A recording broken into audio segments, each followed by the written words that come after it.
Boa tarde a todos. Então, nessa tarde, nós vamos conversar sobre amar. Porque nós temos como mandamento amar a Deus sobre todas as coisas e ao próximo como a ti mesmo. Mas como é amar? Principalmente para nós. Porque, claro, o amor de Deus, o amor do Mestre Jesus, era um amor sem medida, né? E a gente, eu pelo menos me considero assim, talvez a unha do dedo mindinho do pé de Jesus, em matéria de amor. Se é que eu ainda consigo ser aquela abrangência toda, né? Porque a gente vincula o verbo amar de acordo muito com as nossas visões.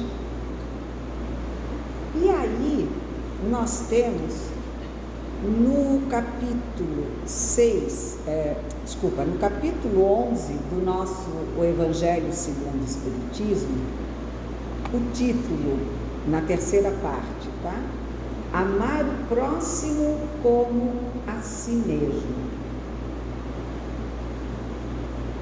E novamente eu chamo a atenção porque amar ao próximo como a nós mesmos nem sempre significa querer ao próximo o que queremos a nós mesmos. E eu vou explicar o porquê desse meu comentário. Mas antes, eu vou ler só um pedacinho aqui do item 4 desse capítulo 11, que diz assim: amar o próximo como a si mesmo, fazer pelos outros o que quereríamos que os outros fizessem por nós. É a expressão mais completa da caridade, porque resume todos os deveres do homem para com o próximo.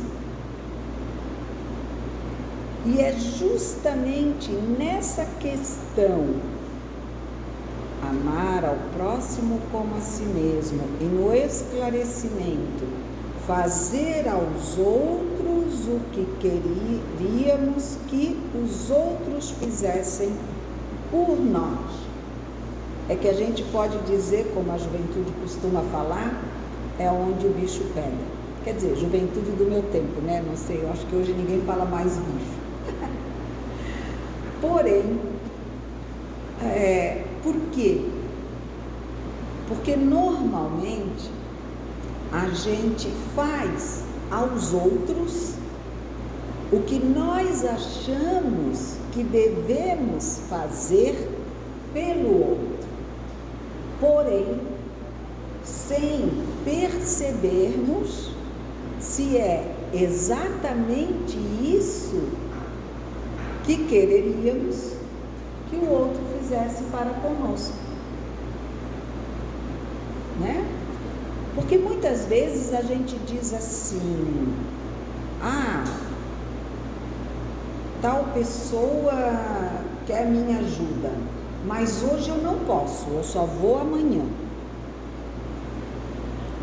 Só que aí, quando a gente precisa da ajuda dessa outra pessoa, a gente espera por ela até amanhã, ou a gente já fica reclamando? É assim, porque quando eu peço não pode vir na hora que eu quero, porque não sei o quê.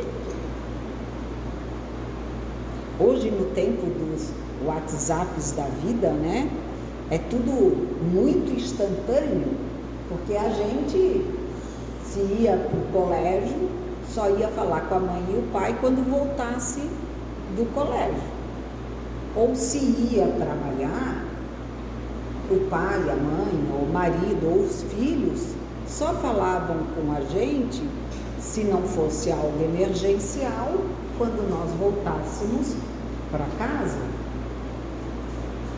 porque ninguém ficava gastando telefone, que a conta era alta, ou gastando ficha do orelhão para ligar para a mamãe, para papai que estão no serviço, para pedir, eu posso chupar um picolé agora? As ordens já eram dadas antes dos pais irem para o trabalho e cada um já sabia quais os seus compromissos. Hoje em dia não, né? Hoje em dia a gente só não toca na palestra porque eu já proíbo e também boto no silencioso, porque senão daqui a pouco já estaria aqui fazendo barulhinho porque alguém está perguntando isso ou aquilo. E os filhos então nem se fala, né? Eles mandam a mensagem, se a gente não lê na hora, eles ligam. Mas aí quando a gente atende, eles desligam, porque eles não querem falar oralmente com a gente, eles querem que a gente só leia o que eles mandaram e responda, porque senão eles ficam chateados se a gente não responde na hora. Então, o que eu estou querendo mostrar com esses pequenos e talvez nada tão prejudiciais exemplos é que normalmente a gente tem a tendência de fazer para o outro aquilo que nós estamos afim. Não, porque assim, eu posso, mas só até ali, porque dali para diante que outra pessoa o faça. Eu posso passar álcool na mesa lá da casa espírita, agora varrer o chão eu não varro. E por que não? Porque tem outras pessoas. Mas será que as outras pessoas estão em condições de fazê-lo? Será que elas não o estão fazendo porque não têm condições para tal? A gente vê hoje em dia as pessoas entrando em conflitos justamente porque elas acreditam que estão fazendo para o outro o melhor para eles. Porém, não se colocam no lugar deles. Tem pais, às vezes, que vão para os filhos, escuta, tu não está vendo, isso aqui tu não deveria fazer assim, tu está sendo bobo naquilo. Só que esses pais esquecem que um dia eles foram jovens e também tiveram a sua oportunidade de errar, mesmo tendo os pais lhes dizendo a mesma coisa. Não vai por esse caminho que a estrada é mais longa. E a gente o que fez? A gente, pai e a mãe estão com história, eu vou por aqui porque essa estrada é mais bonita, porque eu quero, porque meus amigos vão por aqui. E aí depois que a gente quebrou a cabeça, aí a gente pensa, meu pai e minha mãe tinham razão. Então, se eu passei por isso, eu posso fazer da mesma forma que meus pais. Olha, meu filho, você deveria caminhar por aqui porque a estrada é mais segura. Mas se eles disserem, ou não disserem, só fizerem e depois irem do jeito deles, não nos cabe. Como se dizia novamente antigamente, eu acho que eu estou ficando muito velha, gente. Eu estou me referindo tudo ao passado. Mas a gente não precisa esfregar na cara, né? Porque a minha mãe dizia assim, eu vou esfregar na tua cara que tu fez errado. Para mostrar, né? Era o termo de antigamente. A gente não precisa mais fazer isso com os nossos filhos. Porque nessas pequenas quedas é que eles estão aprendendo o valor de ouvir, né? E estão tendo a oportunidade de descobrir como melhorar a sua caminhada. Então, é muito importante a gente perceber que quando nós queremos ajudar ao outro, nós precisamos saber o que será bom ao outro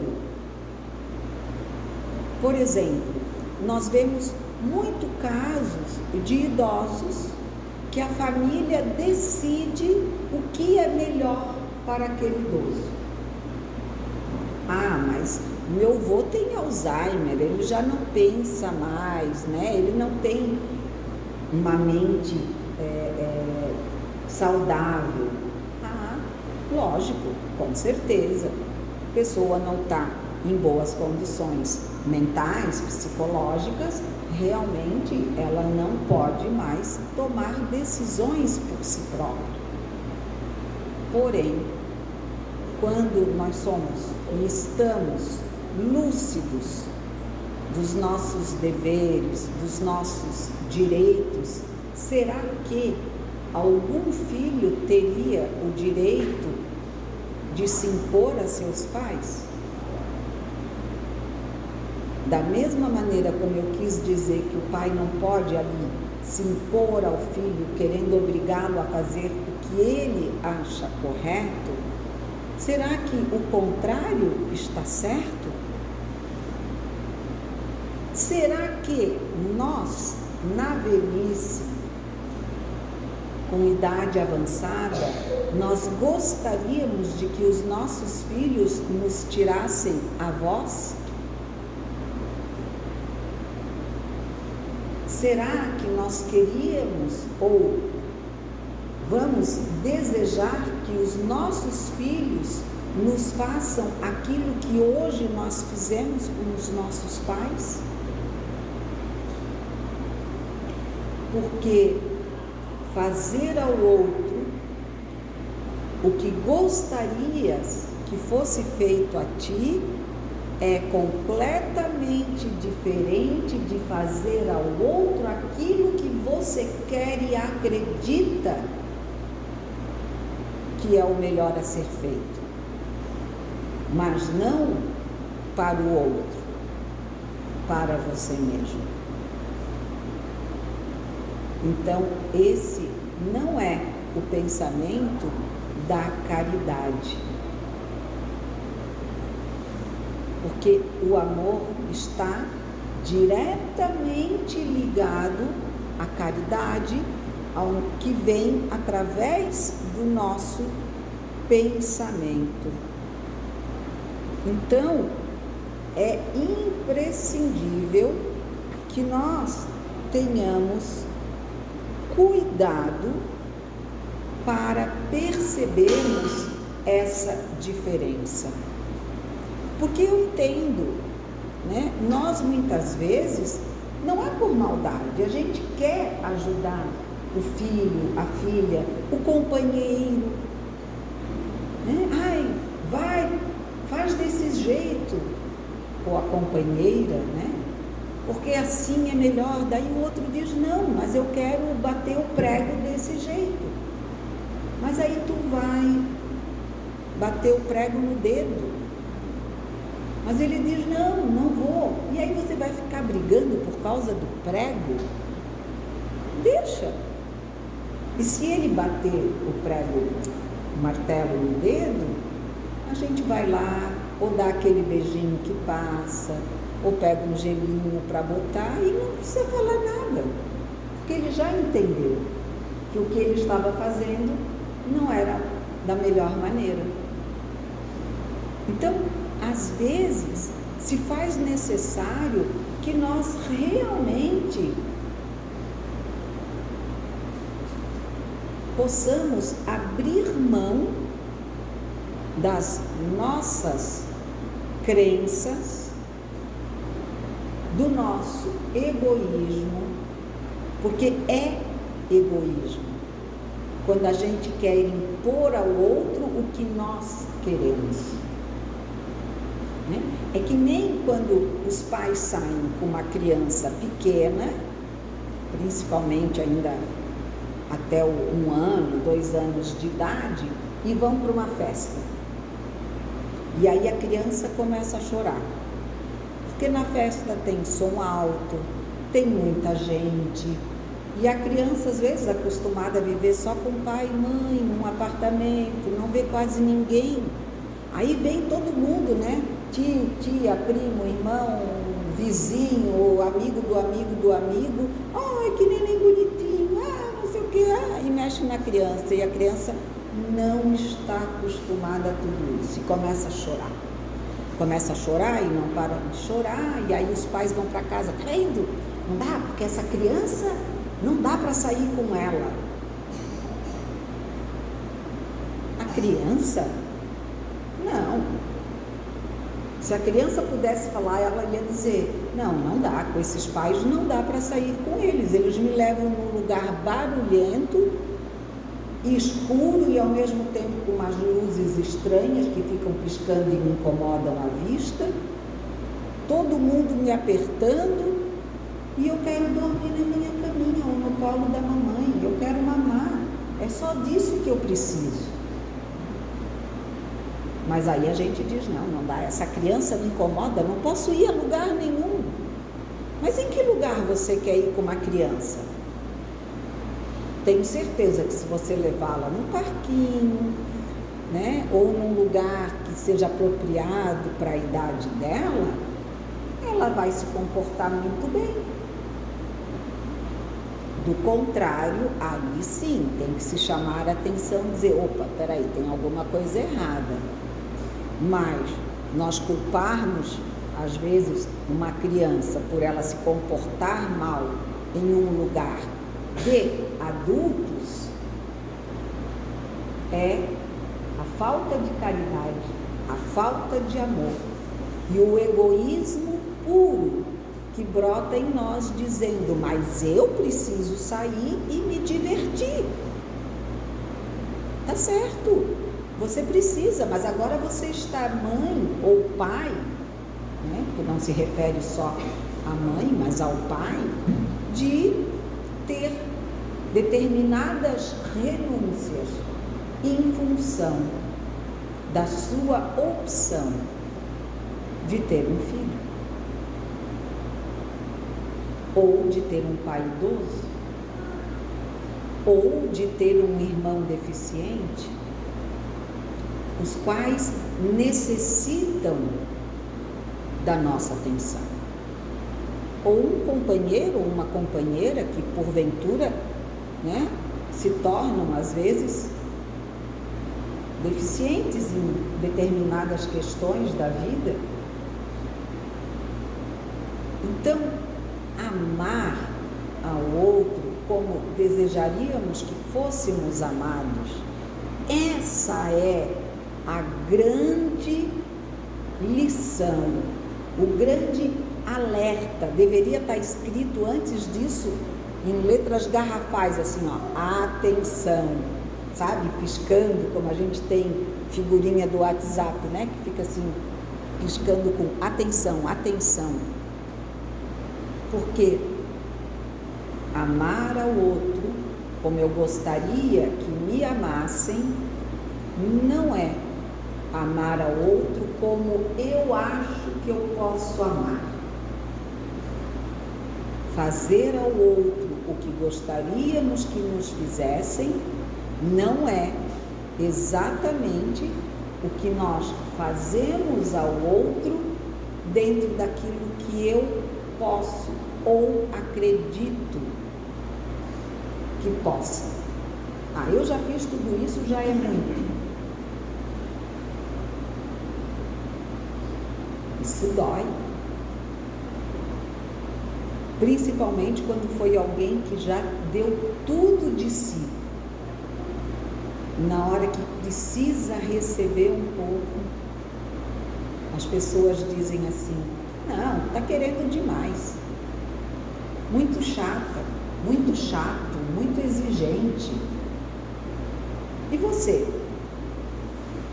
Se ao menos isso não sirva para que você compreenda e comece a exercitar ao fato de não vir a ser um chato, exigente na sua velhice para com seus filhos ou companheiro, companheira, né? Pelo menos faça com que a gente compreenda e aprenda a não fazer ao outro o que nós não queremos que seja feito para conosco. Porque amar, como nós ainda interpretamos, está muito próximo de dar o que eu acho que eu tenho que dar, e não exatamente o que o outro merece receber.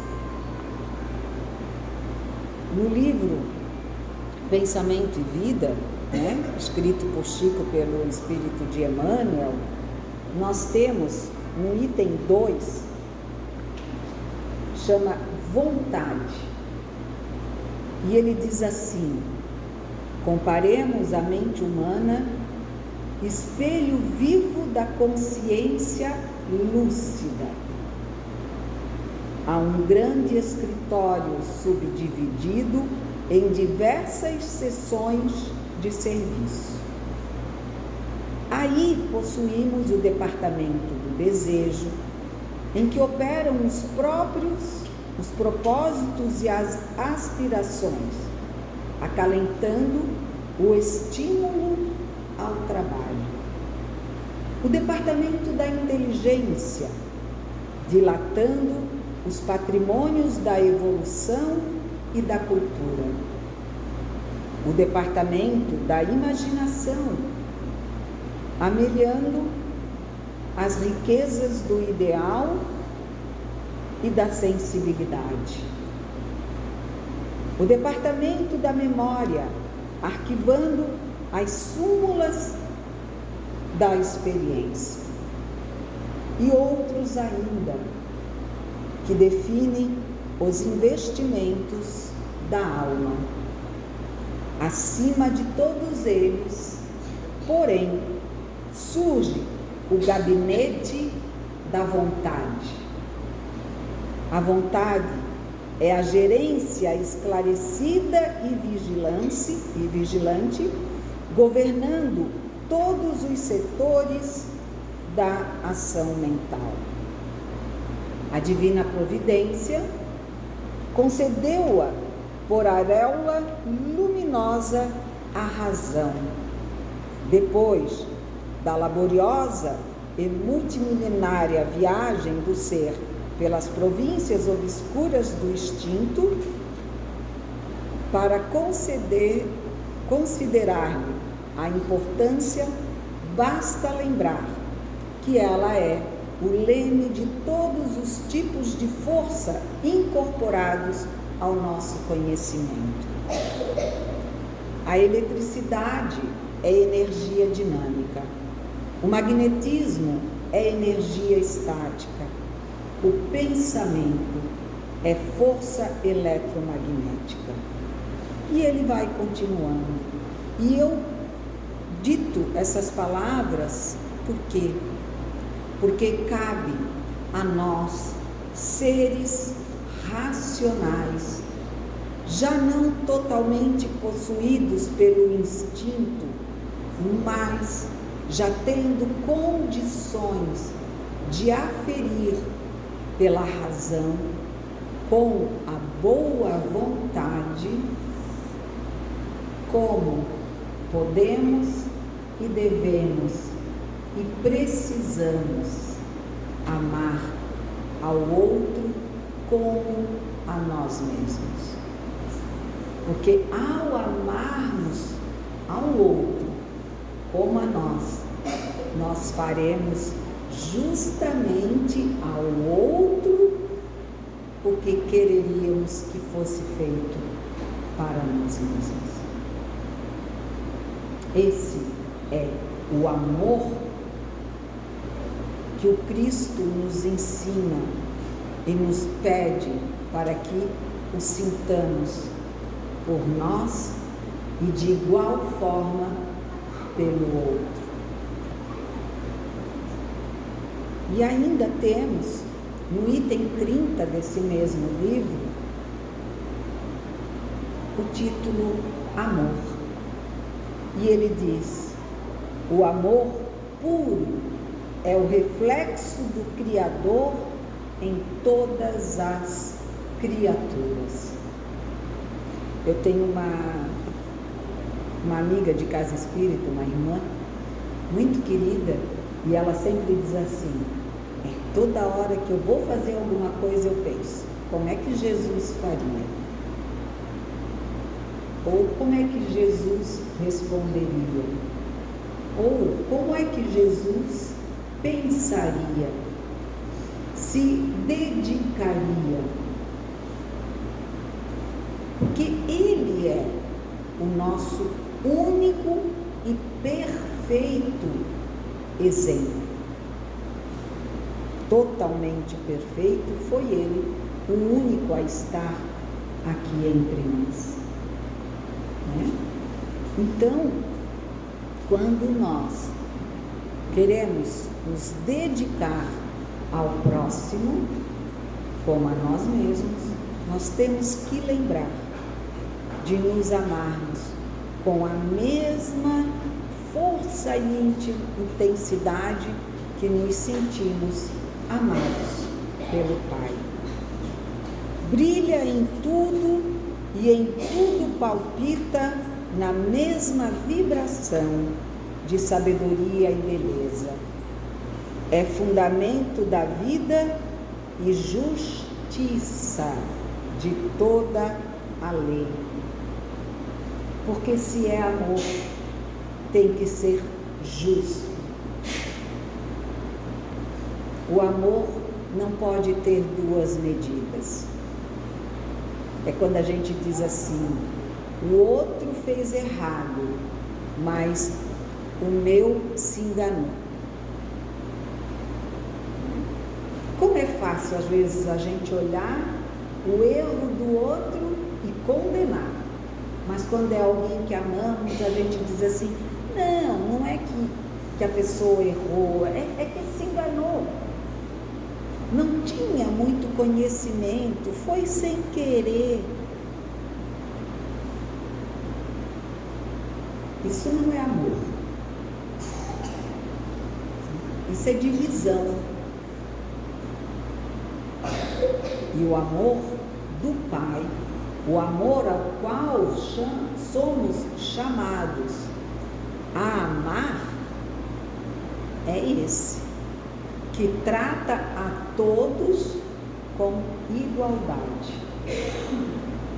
Da mesma forma como eu trato meu marido, meu filho, a minha esposa, a minha mãe, meu pai, os meus irmãos, da mesma forma eu trato os amigos que trabalham comigo na casa espírita, os amigos que trabalham comigo no meu emprego diário,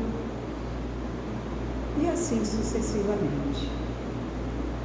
Porque é desse amor que o Cristo nos fala. O resto são paixões. Surge sublime no equilíbrio dos mundos erguidos à glória da imensidade, quanto nas flores anônimas esquecidas no campo.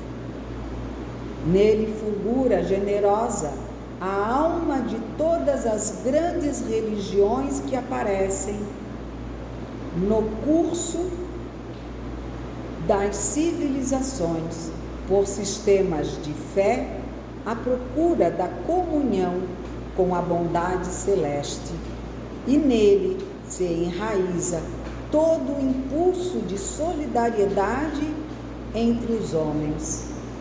Porém, como somos falhos, acabamos transformando a religião em ato falho pelas nossas atitudes.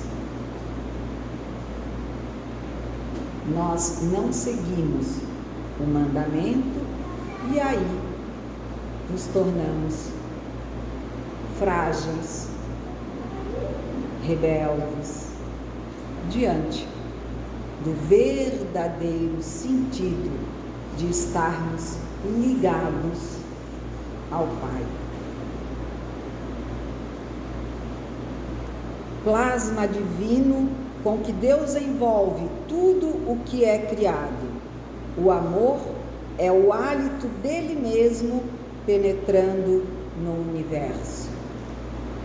Vemo-lo assim, como silenciosa esperança do céu, aguardando a evolução de todos os princípios e respeitando a decisão de todas as consciências. Ou seja, temos nós que despertar a nossa consciência do valor do amor, do amar em movimento, da caridade real, que é aquela que nós damos do que às vezes não temos, mas o damos de coração aberto, com toda a nossa força, com todo o nosso desejo, com toda a nossa vontade de um dia sermos amados como estamos amando. Ah, então você está esperando algo em troca, Mauri? Não, eu não estou esperando, mas eu sei que pela lei do Pai, tudo aquilo que plantarmos, iremos colher. E eu tenho certeza que quanto mais eu me esforçar no plantio do amor, mais amor eu irei colher. Que possamos, então, meus irmãos, lembrar que amar ao outro não é querer ao outro aquilo que você quer, mas aquilo ao que o outro realmente precisa. Senão, nós estaremos dando chocolate a um diabético, porque eu amo chocolate. Mas se o outro é diabético, eu posso amá-lo muito, mas eu não posso lhe dar o chocolate. Então não é dando a ele o que eu quero, porque eu acho bom, mas é dando a ele o que ele necessita. E dentro da sua necessidade, eu irei dar tudo que eu puder. Essa é a diferença de amarmos a Deus sobre todas as coisas e ao próximo como a nós mesmos. Que o amparo do Pai esteja com todos nós, que o seu amor seja sentido por todos nós, para que tenhamos passos largos e firmes rumo ao nosso melhoramento pessoal. Que assim seja. Obrigada a todos. Obrigada, casa.